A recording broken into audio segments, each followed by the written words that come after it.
for this. They're not looking for Christ to come. No, sir, they're looking for Mr. Trump to blow his trumpet. They're looking for the United States government to bring them redemption. No, they're not looking for Christ. Most of you churches are not looking for Christ. Well, you're looking for Santa Claus. You're preparing for a Christmas morning and putting up your Christmas tree, and you're all going to bow down and wow, yeah, you're gonna go the heathen way. That's why folks don't like me, because I've gone without the camp. Oh, Brother Stair, you ought to be saying Merry Christmas and Happy Holidays. I'm not going to do it. That's the way the world does it. I'm not going to do it. I'm going to tell you Jesus coming. Prepare to meet your God. You better get right with the Lord and stop being so much concerned about this life and the things of this life. A man called me this morning, wanted me to call him back. Oh, God has shown me so many things. I need to talk to you. Well, we got to save America.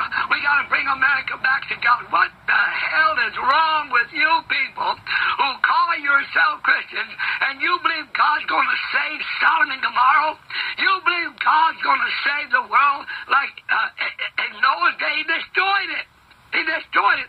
And the Bible said this, they are willingly ignorant of, that the world that then was in Noah's day was destroyed by the very word of God.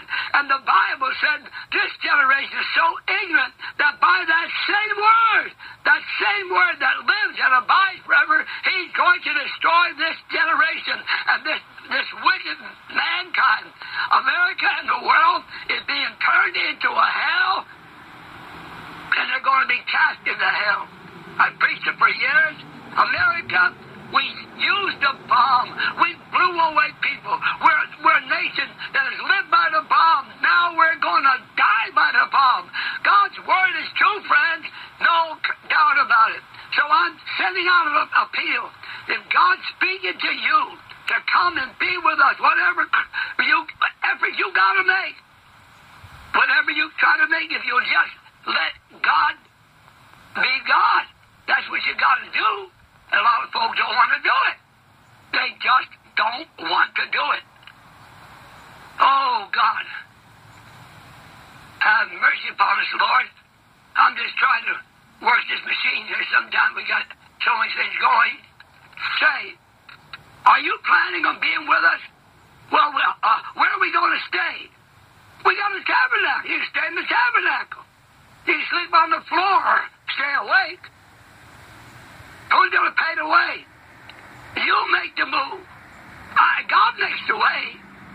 Don't look to me for it.